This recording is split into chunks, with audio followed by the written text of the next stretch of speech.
Why hello there and welcome back to The Video Dungeon, where I dredge the darkest depths of degenerate cinema. And in this episode I'll be looking at Video Violence 2, the 1988 sequel to Video Violence, which delivers more of some of the things that were in that movie. So, let's get this over with.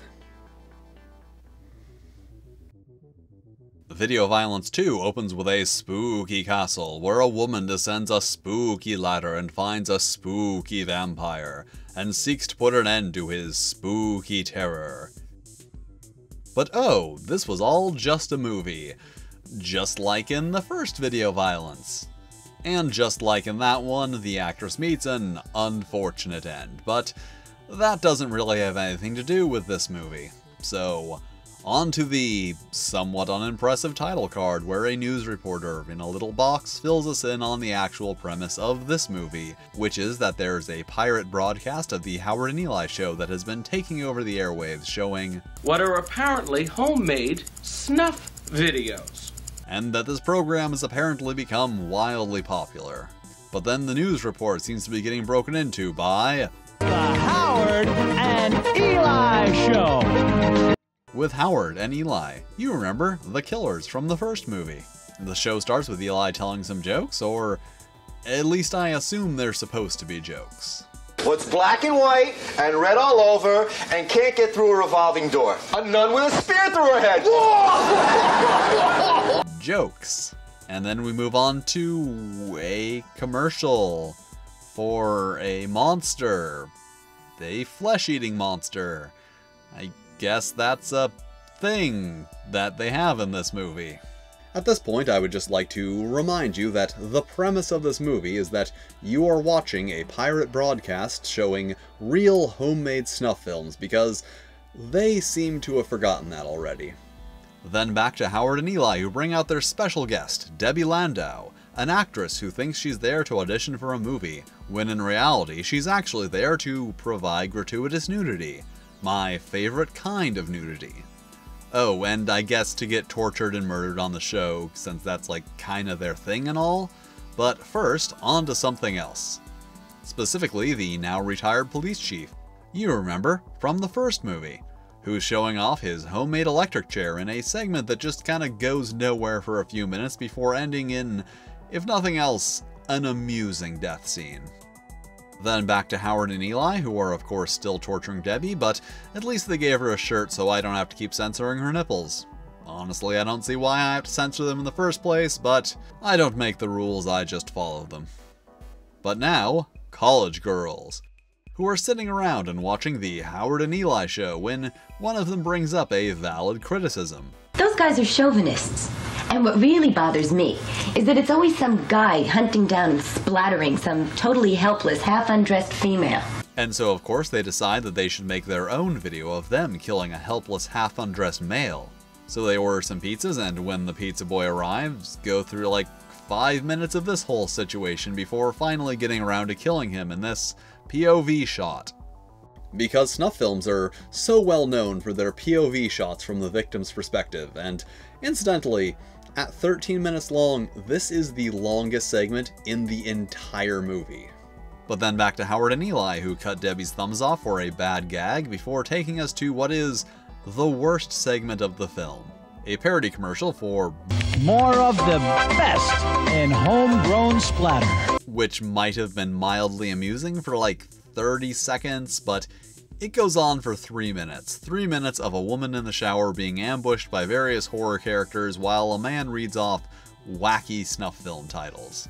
And back to Howard and Eli to set up the next segment, which takes us to the video store. You remember, from the first movie, where someone has stopped in from out of town, and as was firmly established in the first film, that means she has to die. And I will say that at the very least, this segment gets points for doing the kill with video store equipment.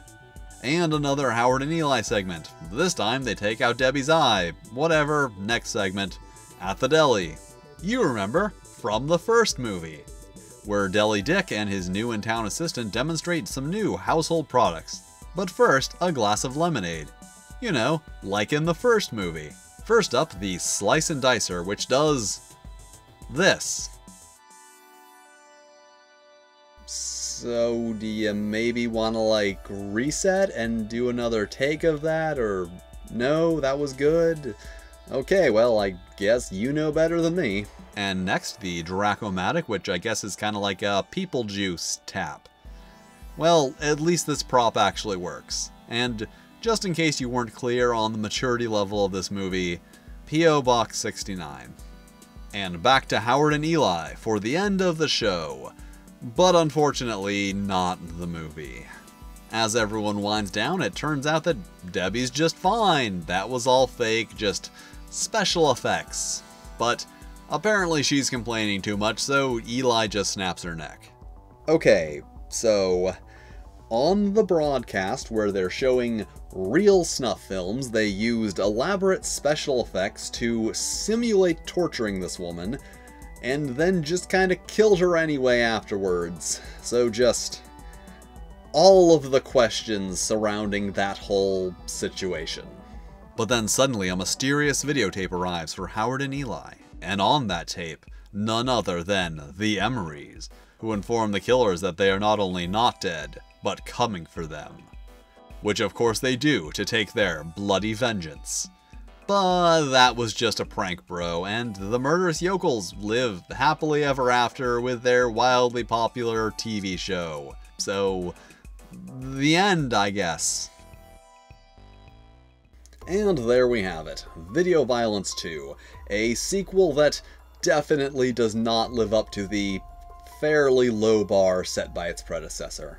Now, a good sequel can give you new insight into the original, and it turns out that a bad sequel can do that too, because when I originally watched Video Violence, I was under the impression that Howard and Eli were not actually supposed to be funny. I had assumed that their humor was to be seen as the skewed humor of deranged minds, but the way they are presented in this movie kinda gives the impression that they actually are supposed to be funny, which makes the whole thing just kind of a little awkward.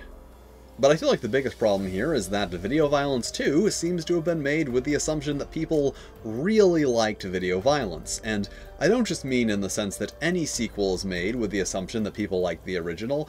I mean it seems to assume that people have some kind of special fondness and connection to the characters like Howard and Eli and the police chief, or the locations like the deli and the video studio, because the whole thing is just filled with all of these callbacks to the original film that feel like they're just there to be callbacks to the original film.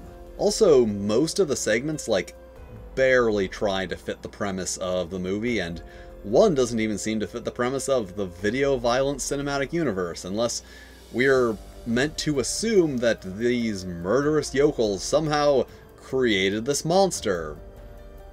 I mean, we are expected to believe that they are capable of launching a pirate broadcast nationwide from this small town without ever being found, so I don't know, maybe the monster thing isn't that far of a stretch. So yeah, Video Violence 2. 2 severed thumbs, very much down. It's not like it's the worst movie I've ever seen, but the bar there is very, very low. Alright, thank you for joining me here in the Video Dungeon.